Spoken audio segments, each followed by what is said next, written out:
What can you effort yourself into in your classroom? Welcome back to the Teacher's Brew. This is my place to reflect on my practice. It's my daily vlog, and I'm aiming for that this year at least, and we'll see how far I can make that work. But today I want to talk about effort plays. As a soccer coach for many years, I've spent a lot of time using the phrase effort plays. An effort play refers to when something really good happens based on pure just effort. It's not necessarily the most skilled player on the field, it's the person who works the hardest. You see this in basketball at lower level basketball games as well, especially like high school basketball, middle school basketball. Those kids who just grind and go hard every single day often find success even when they're playing against opponents that have more skill or more experience than them. And that's a big part of my philosophy as a soccer coach. I always want to have a handful of players on the field at any point in time that are effort players, that put everything out there, that maybe they don't necessarily need to be the most skilled players or the highest rated, if you will, players. They can just go out there. There's a guy named Dirk Kuyt. There's another guy named Andy Robertson. I'll put their pictures up. They're both good examples as Liverpool players, and I'm a big Liverpool fan, as you can see behind me.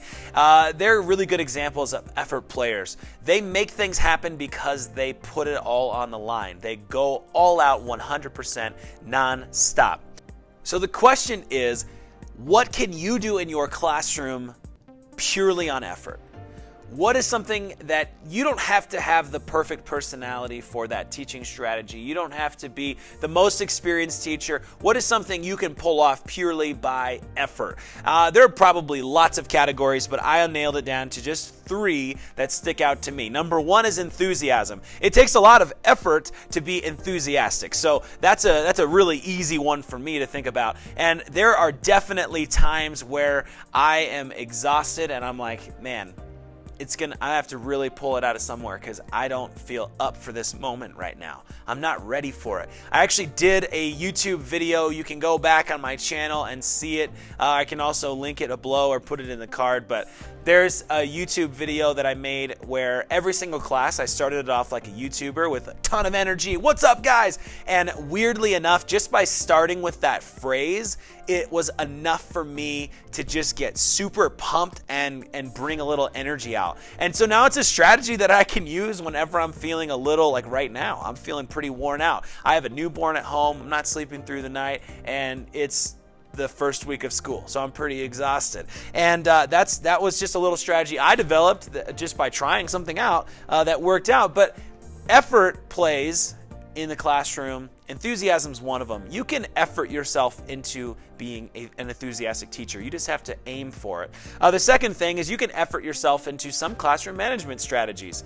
Now, that doesn't necessarily mean you can be a great classroom manager just by trying hard. I think that it takes more than trying hard. It takes research, it takes effectiveness. There's a lot of things, but you can effort yourself into a couple options. One, trying lots of things out. That's a huge one, and that takes a lot of effort. You can effort yourself into trying different strategies and not giving up on students.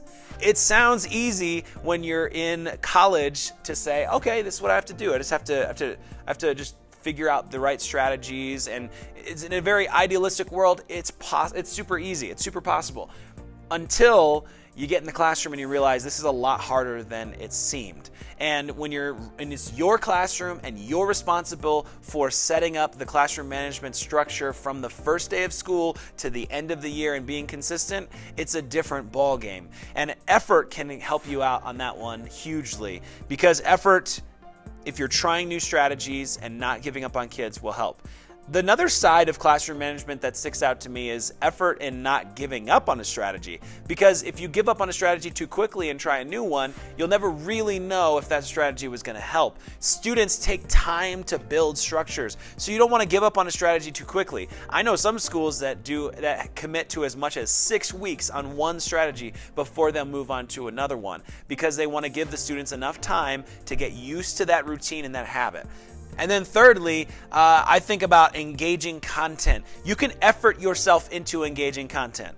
That is something that is not always easy, but as educators, if we put in the extra hours and we put in the extra effort, we can find out what kids really want. We can make relationships with our students that give us that information about how we can make that class more engaging. And each different content level has their own ways of making the classroom engaging, but you can effort yourself into that. So if you, like me today, are feeling exhausted and worn out, don't forget that you can effort your way into success. You don't have to be the best teacher in the building to have the best results. You just have to work hard.